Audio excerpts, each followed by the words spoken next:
Krista masih jembu Kristen amailan yung wan patamin yong ha. Krista isak yang buang ay hayam lante wang beng ala salam yo. Wang beng ha nyi pan mangate o yung wang nang mùi man tâm pha mùi man pha wang beng lan chela lan chalo ne tâm pha lời hứa ya xin mày giàu mà chân lên tay cầm nang wang tang ching o pai te ki o pe o ya chai lai bu ang pa sao sana imiti si wa tam ha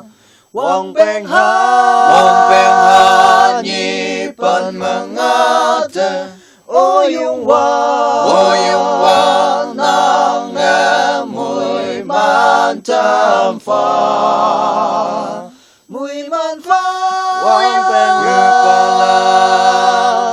chela lan chalo ne tâm pha John 13:34 mà hắc cái nhan ngộ nang Krista mang áo keng Allah Apin se sing lak ching na sen nung man asay Chai cha te tai kenya Wang beng ha nyi pan mangate o yung wa nang mùi man tâm pha mùi man pha wang beng la chela lan chalo ne tâm pha wang beng ha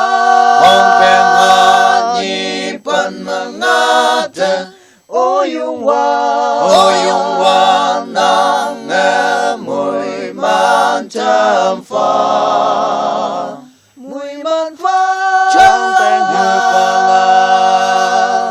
chela lan chalo ne tâm pha